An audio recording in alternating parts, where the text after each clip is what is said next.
마지막을 향해서 같이 읽고 있습니다. 오늘 말씀도 역시 바벨론의 파멸과 바벨론의 멸망에 대해서 얘기하고 있지만 오늘은 조금 독특한 얘기로 이 말씀이 시작을 하고 있습니다. 우리 함께 33절의 말씀을 같이 한번 읽어보도록 하겠습니다. 33절입니다. 시작. 만군의 여호와 이스라엘의 하나님께서 이와 같이 말씀하시되 딸 바벨론은 때가 이른 타작마당과 같은지라 멀지 않아 추수 때가 이르리라 하시도다. 하나님의 때가 이르겠다라고 말씀하십니다. 이 때를 가리켜서 특별히 때가 이른 타작마당 그리고 추수 때다 이렇게 얘기를 하고 있습니다. 이 추수 혹은 때가 이른 타작마당 우리가 생각하기는 타작을 한다는 것은 당연히 이게 때리기도 하고 흩트기도 하고 이러니까 아마 하나님께서 이 바벨론을 무너뜨리시는 그 날 그때를 상징하는 거겠지만 오늘 말씀을 보면 요 얘기는 조금 다르게 돌아가고 있습니다. 왜냐하면은 이때를 가리켜서 예레미야는 뭐라고 그러냐면은 바로 하나님의 심판이 결정되는 때 말을 그대로 표현하면 재판이 끝나는 날이라고 얘기를 하고 있습니다. 우리 함께 살펴볼까요? 우리 함께 우리 36절의 말씀을 같이 한번 읽어보도록 하겠습니다. 시작. 그러므로 여호와께서 이와 같이 말씀하시되 보라 내가 내 송사를 듣고 너를 위하여 보복하여 그의 바다를 말리며 그의 샘을 말리리니. 지금 보니까 송사라는 말이 나오죠. 그리고 보복이라는 말이 나옵니다. 그렇다면 지금 이 이야기는 어떻게 되냐면은 하나님의 재판 때가 심판이 이루어지고 있는 거죠. 재판이. 근데 그 재판의 피고가 누구냐? 이 바벨론이다. 그러면은 재판의 원고, 이 재판을 이제 누군가는 이제 시작을 했을 거 아니에요. 이게 우리 억울합니다. 그 사람 누구였어요? 바로 이스라엘이라고 이야기를 하고 있습니다. 그래서 35절에 보면은 이런 얘기가 나오는데요. 내가 받은 폭행, 내 육체에 대한 학대. 여기서 말한 나는 누굴까요? 이 뒤에 보면은 시온 주민이라고 얘기를 하고 있고요. 또 내가 흘린 피 흘린 죄. 여기에 대해서 누가 지금 얘기하고 있냐면 예루살렘이라고 얘기하고 있습니다. 그렇다면은 지금 이 재판은 예루살렘 혹은 시온 주민, 즉 유대 백성이 하나님 앞에 아뢰는 겁니다. 우리 이렇게 억울해서 진짜 못 살겠습니다. 하나님 이거 해결해 주셔야죠. 그래서 어떤 건데 그랬더니 제가 저 바벨론한테 얻어 맞았어요. 학대를 당했어요.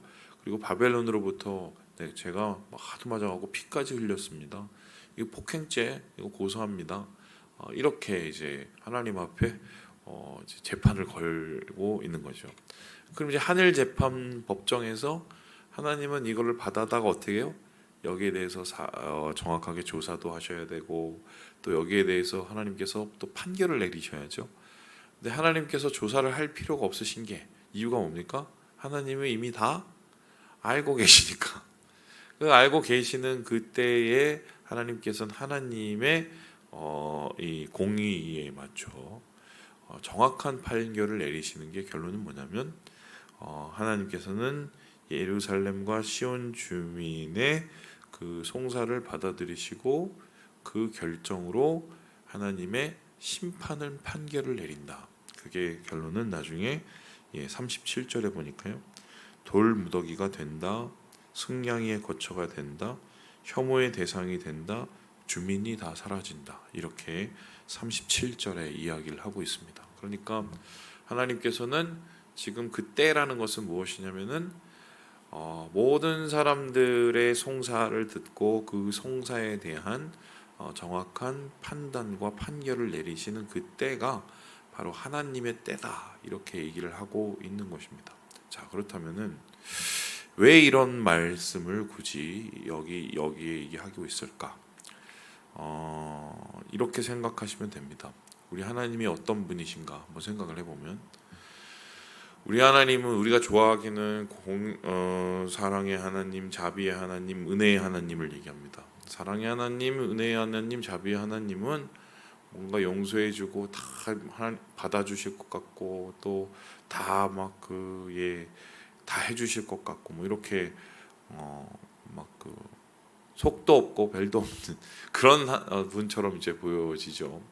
그런데 성경에서는 그런 사랑의 하나님 맞죠? 긍휼이 많으셔서 자기에게 정말 싫다고 하는 그 이스라엘 주민을 다시 또 끌어안으시고 또 그거를 또 뭐 사랑하시고 막 이런 얘기, 마치 이제 호세아서를 보면 호세아가 자기를 싫다고 떠난 부인을 다시 찾아오는 것처럼 바로 하나님께서는 우리를 그렇게 생각하셔서 자기 싫다고 떠난 이스라엘 백성들과 또 영혼들을 붙잡아 오시는 뭐 이런 정말 속도 벨도 없는 분처럼 보입니다. 그런데 반면에 하나님께서는 공의롭다고 성경에서는 이야기하고 있습니다. 그럼 공의롭다는 뜻은 어떤 뜻입니까? 칼이죠. 맺고 끊고가 정확하고 그리고 정확하게 판단을 하셔서 하나님의 기준에서 옳지 않으면 다 잘라내신다는 겁니다. 그래서 하나님의 기준으로 모든 것을 판단하셔서 그것을 가지고 사람들에게 처분하시고 재단하시는 이유는 세상은 하나님이 창조하셨고 하나님이 세상의 모든 질서를 만드셨기 때문에 그 질서를 파괴하는 것을 하나님께서는 그대로 두실 수가 없기 때문이죠. 그래서 우리는 은혜의 하나님이자 동시에 공의의 하나님인 하나님을 바라볼 때 할 수 있는 최선은 뭐냐면 어렵고 힘들고 괴롭고 원통할 때 하나님 앞에 어떻게 해요? 우리가 부르짖습니다. 그 부르짖는다는 것은 단순히 하나님 앞에 아이고 하나님 내가 너무 아파요, 힘들어요, 괴로워요 이렇게 우리가 우리의 그 신세 한탄을 하나님 앞에 올려드리는 그 수준이 아니라 하나님께서 우리의 억울함과 하나님께서 우리의 답답함을 다 보시고 들으시고 하나님의 공의대로 하나님의 기준대로 판단하셔서 그것을 하나님께서 처분하시고 그것을 공의롭게 재판하실 거라는 것을 우리가 믿기 때문이죠. 바로 그러한 하나님의 재판장은 사실 세상을 지금 주관하고 다스리고 있습니다. 한번 예를 들어 보겠습니다. 여러분 출애굽을 어떻게 생각을 합니까? 우리가 생각하는 출애굽은 이스라엘 백성이 아이고 나 여기서 살기 싫어. 나 이제 가나안에 갈래. 그래서 하나님께서 이스라엘 백성을 애굽에서 끄집어내 갖고 광야 거쳐서 가나안 간다. 이렇게만 우리는 생각합니다. 그건 이제 다분히 이스라엘의 입장이지요. 근데 그것을 이제 다른 식으로 보면 요거는 어떻게 되냐? 하나님의 공의와 심판의 결과입니다. 이게 무슨 소리냐? 이스라엘 백성이 애굽에서 고난을 당했잖아요. 곤고함을 당했습니다. 특별히 바로라는 이 사람은 통치를 하면서 이스라엘 자손이 너무 많아지니까 단순히 이스라엘 자손이 많아진다는 그 이유 하나로 이스라엘 백성을 핍박을 했습니다. 애들을 다 죽이고 강에 던지고 불의롭게 행동을 한 거죠. 그때 이스라엘 백성이 어떻게 했습니까? 하나님 앞에 부르짖었죠. 그 소리를 하나님이 권고하시더라, 기억하시더라. 그리고 하나님의 재판장에 올려진 겁니다. 그래서 때가 되었을 때 어떻게 됩니까? 하나님께서는 그 재판의 자리에 정확하게 심판을 하시는데 바로의 세력을 이 아무것도 아닌 노예 백성인 이스라엘 앞에서 꺾어버리시죠. 하나님의 공의가 이루어지는 결과가 바로 출애굽이었습니다. 뿐만 아니라 이 출애굽 끝에 이스라엘 백성은 어떻게 합니까? 가나안을 갑니다. 가나안에 가서 뭘 하죠? 가나안 정복 전쟁을 합니다. 그러면은 이스라엘 백성의 생각에는 어떠했습니까? 아이고 그래도 하나님이 우리를 사랑하고 우리를 아껴갖고 여기 와서 아유 이 가나안 땅도 주시고 야 다 승리하게 해주시네. 와 이게 무슨 웬 떡이냐? 이렇게 생각할 수가 있지만 이건 역시 하나님의 공의가 이루어지는 겁니다. 왜 그렇습니까? 이스라엘이 도착한 그 가나안 속에는 하나님을 배척하고 배반하고 대항하는 죄의 세력이 가득했고 하나님께서는 그것을 수준이 넘었기 때문에 더 이상 어떻게 할 수가 없었습니다. 그래서 이스라엘이라는 칼을 가지고 이스라엘이라는 일종의 청소의 도구를 가지고 가나안을 다 쓸어버리고, 그러니까 이것은 단순히 이스라엘을 사랑하시고 이스라엘을 아껴갖고 하나님께서 저기 저 좋은 땅 저 푸른 초원 위에 그림 같은 집을 짓고 살라고 가나안을 인도하는 것처럼 보이지만, 실제로 그때는 하나님의 심판과 하나님의 판결이 이루어지는 공의의 때가 이루어지는 거다라고 할 수가 있습니다. 자, 그런 의미에서 본다면은 사실 이 공의롭게 하나님께서 판단을 하실 때, 그러면 이런 질문을 해볼 수 있습니다. 아니, 그런데 성경을 보면 너무 하나님이 이스라엘 편만 드는 게 아닙니까? 그러면 하나님이 공의롭지 않은 게 아닌가요? 이렇게 우리가 생각을 할 수 있습니다. 그런데 우리가 알죠. 지금 이스라엘 백성이 하나님 앞에, 하나님 바벨론이 나를 때렸어요, 힘들게 했어요, 괴롭게 했어요, 이렇게 해서 하나님이 이 소리만 들은 게 아니라, 하나님께서는 지금 이스라엘을 쫄딱 다 망하게 하셔서 이스라엘을 몇 년 동안 바벨론 밑에서 생활하게 만드십니까? 70년. 그러면 이것도 사실 하나님의 공의가 세워진 겁니다.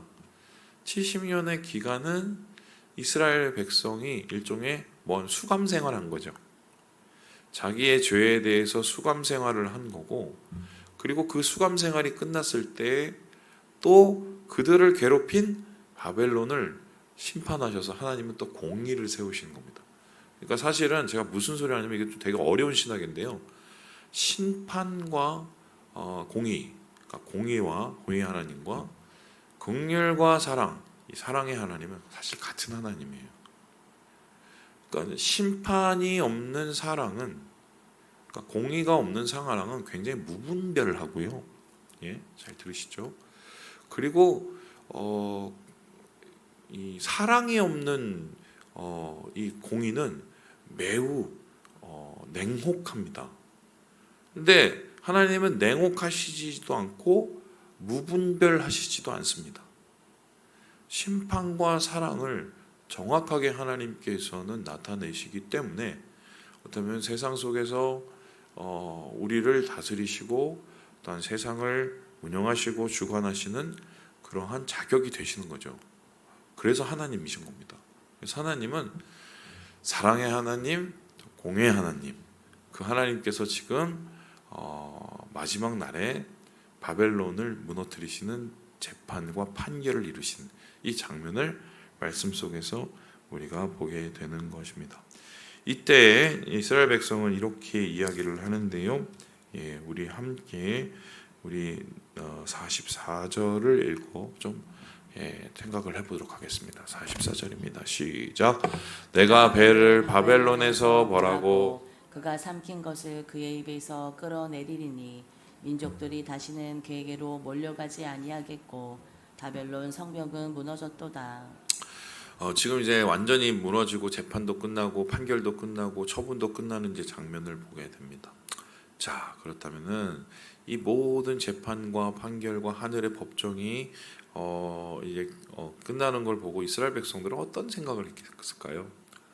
아마 1차원적으로 생각을 했었으면 이랬을 겁니다. 야, 우리가 이겼다. 우리가 이겼다. 하나님이 우리의 억울함을 들으시고 우리를 이기게 해주셨네. 아마 그런 생각을 했을 겁니다. 왜냐하면은 바벨론이 다 무너졌으니까요. 그죠? 그런데 잘 생각해 보면은 바벨론만 무너졌습니까? 지금 세상에 있는 모든 열방들도 암몬, 모압 다 무너지고, 심지어는 누구도 무너졌었어요? 이스라엘 백성도 다 무너졌습니다. 그렇죠? 그럼 사실 누군가 굉장히 잘 나가던 사람이 뭔가 자기의 어떤 잘못으로 인해서 무너졌다. 지금 우리가 TMF 사태 지금 보고 있죠. 티몬, 미메프 막 이렇게 무너지고, 방대한 경영, 정확하게 표현하면은 굉장히 무책임한 경영을 한 거거든요. 돈만 쫓아서 그 사람들 그 밑에 있었던 다른 업자들이 피해를 당할 거는 일도 생각을 안 하고 그렇게 한 거죠. 그걸 보고 우리가 어떻게 해야 됩니까? 아이고, 경쟁자들이라고 치면 아유, 저놈 저럴 줄 알았어. 아주 꽃이다. 이렇게 생각하고 넘으면 그건 굉장히 1차원적인 겁니다. 그죠?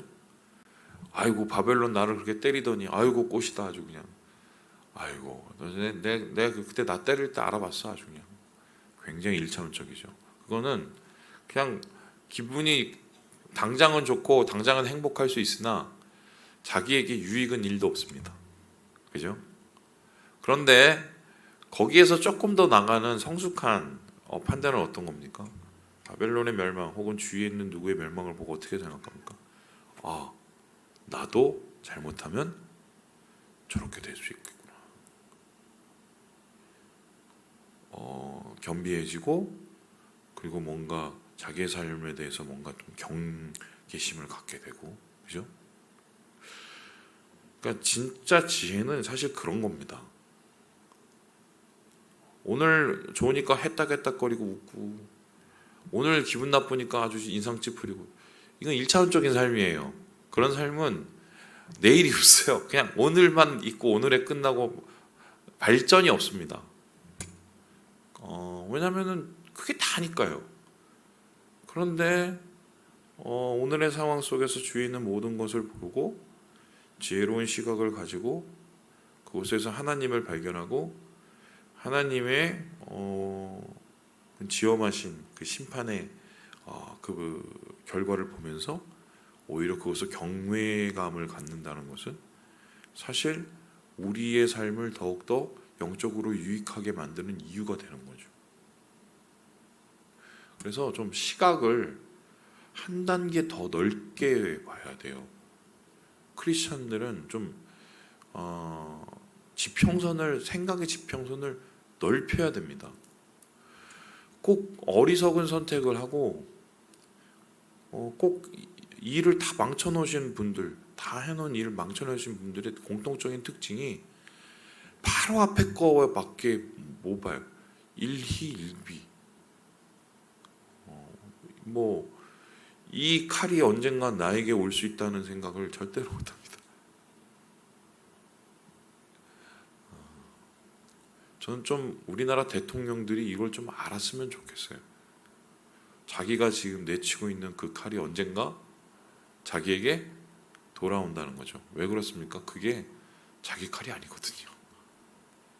하나님께서 잠시 빌려준 칼을 그걸 자기 것인 양 생각을 하고 또 그 권력의 홍수 앞에 무너지는 내 꼴을 보면서 참 답답하다. 저는 이런 생각 자주 해요.